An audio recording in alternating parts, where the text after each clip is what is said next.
மறுபிறவியே இல்லாதவங்க மட்டும் போக முடியற ஒரு கோவில் இருக்குன்னு சொன்னா உங்களால நம்ப முடியுமா? உண்மைதாங்க, அப்படி ஒரு கோவில் இருக்கு. இந்த கோவில் எங்க இருக்குன்னா தஞ்சாவூர் மாவட்டம் கும்பகோணத்துல இருந்து திருநாகேஸ்வரம் வழியா போறப்ப 7 கிலோமீட்டர் தூரத்துல இருக்க தேப்பெருமாநல்லூர்ன்ற ஊர்ல இருக்க வேதாந்த நாயகி விஸ்வநாத சுவாமி கோவில் தான். ராஜராஜ சோழனால கட்டப்பட்ட இந்த கோவில்ல மறுபிறவியே இல்லாதவங்க மட்டும்தான் போக முடியுமா. மத்தவங்க நினைச்சா கூட இந்த கோவில் உள்ள நுழைய முடியாத அளவுக்கு தடைகள் வருமா. பூமியில மனிதர்களா பிறந்து அனுபவிக்க வேண்டிய இன்ப துன்பங்களை எல்லாம் அனுபவிச்சு முடிச்சு பாவ புண்ணிய கணக்கு சமமான அப்புறம் கர்ம வினைகள் எதுவும் இல்லாத மனிதர்களுக்கே மறுபிறவி கொடுக்காம மோட்சத்தை கொடுத்து இறைவன் ஆட்கொள்வதா புராணங்கள்ல சொல்லப்படுது. அப்படி கணக்குகள் தீர்த்த மனிதர்கள் மட்டுமே மறுபிறவி இல்லாதவங்களாம். மறுபிறவியே இல்லாதவங்க மட்டும்தான் இந்த கோவிலுக்கு போக முடியுமா. வேற யார் நினைச்சாலும் இந்த கோவிலுக்கு போக முடியாத அளவுக்கு அவ்வளவு தடைகள் வரும்னு சொல்லப்படுது. மகாமுனியான அகத்திய முனிவரே இந்த கோவிலுக்கு போக பல முறை முயற்சி பண்ணியும் அவரால் போக முடியலையா. இந்த கோவிலுக்கு வருடத்துக்கு ஒரு முறை நல்ல பாம்பு ஒண்ணு வந்து இந்த கோவில்ல இருக்க சிவபெருமானுக்கு வில்வ இலையை கொண்டு வந்து அதை சிவலிங்கத்து மேல தூவி பூஜை செய்யுமா. அது மட்டும் இல்லாம அந்த பாம்பு அதோட தோலை உரித்து சிவபெருமானுக்கு மாலையா போட்டு சிவபெருமான வணங்கிட்டு போகுமா. சிவலிங்கத்து மேல அடிக்கடி பாம்பு சட்டைகளை பார்க்க முடியும்னு இந்த கோவில் பூசாரியும் பக்தர்களாலையும் சொல்லப்படுது. இந்த கோவிலோட பிரதான தெய்வம் ஸ்ரீ ருத்ராட்சேஸ்வரர் நாக விஸ்வநாதர்னு சொல்லப்படுது. இந்த கோவிலோட இறைவி வேதாந்த நாயகி அம்மன். வருடத்துல 365 நாளும் சூரிய ஒளி ஈசன் மேல விழும் அதிசய கோவிலாம் இது. இந்த கோவில்ல இருக்க சிவலிங்கம் 22,000 ருத்ராட்சங்கள் கொண்ட கவசத்தோட முழு ருத்ராட்ச அலங்காரத்தோட காட்சி தருகிறாராம். பிரதோஷம் அன்னைக்கு இந்த கோவிலுக்கு போய் வழிபடுவது ரொம்பவே சிறப்பா. அது மட்டும் இல்லாம மத்த கோவில்களோட விதிமுறைக்கும் இந்த கோவிலோட விதிமுறைக்கும் பல மாறுதல்கள் இருக்குமா. இந்த கோவில்ல இருக்க தெய்வங்கள் எல்லாமே வேற எங்கேயுமே பார்க்க முடியாத அளவுக்கு மாறுபட்ட கோலத்துல காட்சியளிக்கிறார்களாம். இந்த விஸ்வநாத சுவாமி கோவில்ல இருக்க தெய்வங்கள்ல இருந்து கோவிலோட கட்டுப்பாடு, கோவிலோட நுழைவுகள் மட்டும் இல்லாம பிரசாதம் வரைக்கும் எல்லாமே கொஞ்சம் வித்தியாசமா தான் இருக்குமா. சிவபெருமானோட 22,000 ருத்ராட்ச ஆபரணத்துல இருந்து எடுக்கப்படும் ருத்ராட்சத்தை தான் இங்க வர பக்தர்களுக்கு பிரசாதமா தரப்படுமா. மறுபிறவி இல்லாதவங்க மட்டுமே இந்த விஸ்வநாத சுவாமி கோவிலுக்கு வந்து வழிபட முடியுன்றதுக்கான வரலாறு என்னன்னா, ஒரு முறை சிவபெருமானும் பார்வதி தேவியும் பூலோகத்துல வாழ்ற மக்களோட வாழ்க்கைய நேர்ல பார்த்து தெரிஞ்சுக்கிறதுக்காக பூலோகம் வந்திருக்காங்க.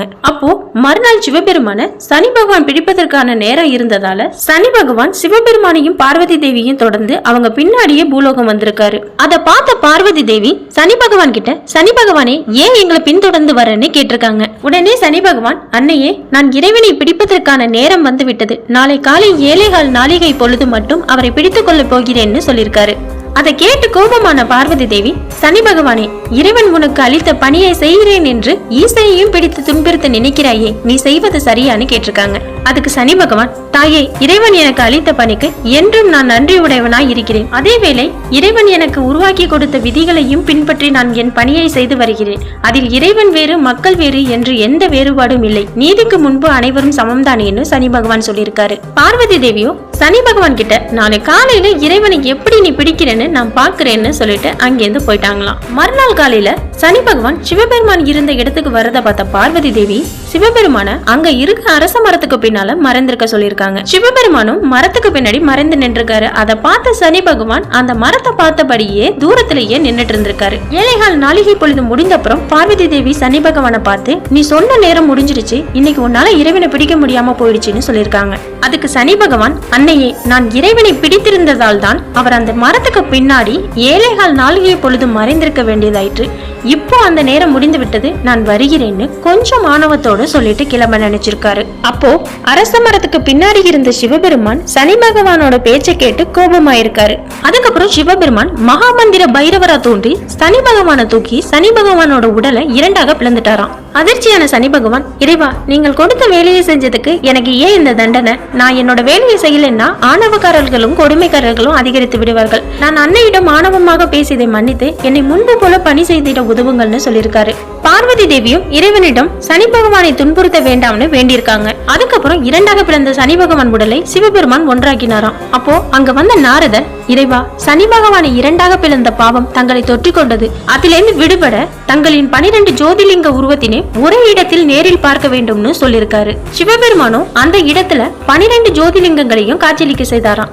அதுக்கப்புறம் அவரோட பாவம் நீங்கியதான். உடனே நாரதர் சிவபெருமான் கிட்ட 12 ஜோதிலிங்கங்களையும் காட்சியளித்த இந்த இடத்தில் கோவில் கொண்டு அருள வேண்டும்னு, இங்க வந்து வழிபடுபவர்களுக்கு பல்வேறு பயன்கள் கிடைக்கும் என்றாலும் மறுபிறவி இல்லாதவர்கள் மட்டும் இந்த இடத்துக்கு வந்து வழிபட முடியும் என்ற சிறப்புடன் இத்தலம் இருக்க அருள் புரிய வேண்டும்னு நாரதர் வேண்டினாராம். சிவபெருமானும் நாரதர் சொன்னதை ஏற்று அந்த இடத்திலேயே கோவில் கொண்டாராம். இந்த விஸ்வநாத சுவாமி கோவிலோட பெருமையை அறிந்த அகத்திய முனிவர் இங்க இருக்க சிவபெருமான வழிபட வந்துட்டு இருக்கப்ப அகத்தியருக்கு இன்னும் ஒரு பிறவி எடுக்க வேண்டிய நிலை இருந்ததால அகத்திய முனிவர் அந்த கோவிலுக்கு வர்றத சிவபெருமான் தடுக்க நினைச்சாராம். சிவபெருமான் மகரந்த மகரிஷியை கூப்பிட்டு அகத்தியர் அந்த இடத்துக்கு வராம தடுக்க சொல்லியிருக்காரு. மகரந்த மகரிஷியும் அகத்தியர் வர வழியெல்லாம் மகரந்த பூவா மாறி வழியை அடைச்சு நின்றுருக்காரு. அகத்திய முனிவர் அவர் வர வழியெல்லாம் ஏன் பூக்களா இருக்குன்னு கண்ண மூடி தியானம் செஞ்சிருக்காரு.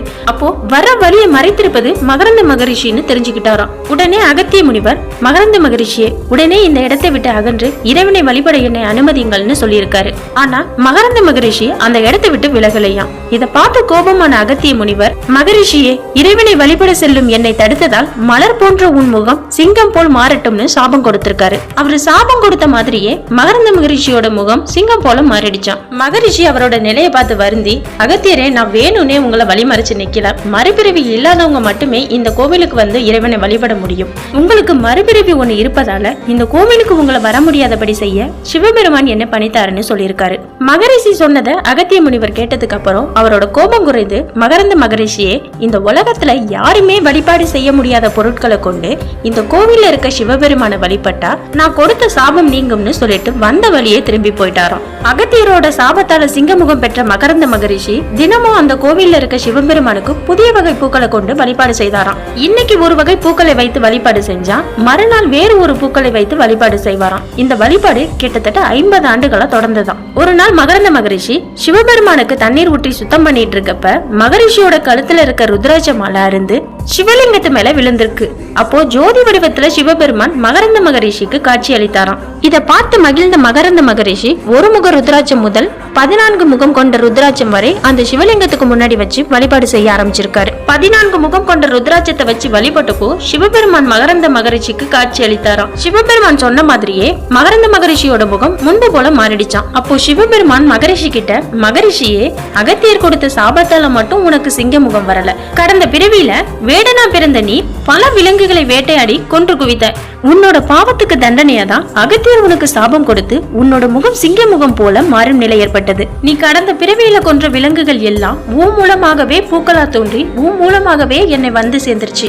இந்த கோவில்ல இருக்க சிவலிங்கத்துக்கு பட்ட பூக்கள் எல்லாமே மறுபிறவி இல்லாமல் போனது. உனக்கும் மறுபிறவி கிடையாதுன்னு சிவபெருமான் மகரிஷி கிட்ட சொல்லியிருக்காரு.